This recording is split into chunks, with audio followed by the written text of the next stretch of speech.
Welcome বন্ধুরা, আমি কাচকি মাছের চচ্চড়ি বানাচ্ছি। এই জন্য আমি কীরকমভাবে বানাচ্ছি আপনারা দেখতে থাকুন। এই জন্য আমি 200 গ্রাম কাচকি মাছ নিয়েছি। ওর মধ্যে স্বাদ মতো নুন, কাশ্মীরি লঙ্কা গুঁড়ো, হলুদ, ধনে গুঁড়ো, জিরে গুঁড়ো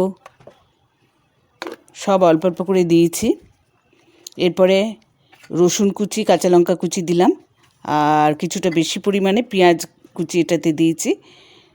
দিয়ে কাঁচা তেল দিয়ে, সর্ষের তেল দিয়ে এটা আর একটু লবণ দিলাম, কম মনে হলো, দিয়ে ভালো করে মাখতে হবে। লবণটা পরিমাণ মতো দেবেন যাতে বেশি না হয়ে যায়। দিয়ে এটা ভালো করে চটকে মেখে নিয়ে এটা মেখে নিতে হবে মাছের সঙ্গে সব কিছু মশলা দিয়ে মেখে। তার মধ্যে আমি একটা টমেটো দিয়ে দিলাম। এবার টমেটোটাও ওর সঙ্গে মিশিয়ে দেবো। এভাবে করে দেখবেন, কমেন্টে লিখবেন খেয়ে কীরকম লাগলো। এবারে কড়াইয়ে সর্ষের তেল দিলাম, এটাতে একটু সর্ষের তেলটা বেশি লাগে। দিয়ে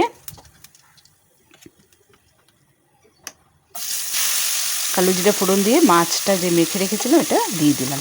এভাবেই এটা খুব ইজি পদ্ধতিতে এভাবে তৈরি হয়ে যাবে। এবারে ভাজা ভাজা করে, এতে জল পড়বে না, কিছুই না।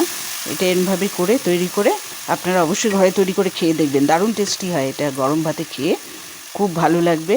অবশ্যই আপনারা এভাবে করবেন আর সাবস্ক্রাইব করবেন, লাইক শেয়ার করবেন। সাবস্ক্রাইব করে বেল আইকনে ক্লিক করবেন, তাহলে নতুন নতুন রান্নার নোটিফিকেশন আপনাদের কাছে খুব তাড়াতাড়ি পৌঁছে যাবে। এইভাবে নেড়ে চেড়ে এটা কাচকি মাছের চচ্চড়ি তৈরি হবে। আমি কিছুক্ষণ আবার একটু ঢেকে রেখেছিলাম। দেখুন আস্তে আস্তে এটা তৈরি হচ্ছে। এরপরে আপনারা ধনেপাতা থাকলে ধনেপাতা দেবেন, আর ধনেপাতা একসঙ্গে মেখেও দিতে পারেন। এটা এমনিও এটা দারুণ টেস্টি লাগে খেতে।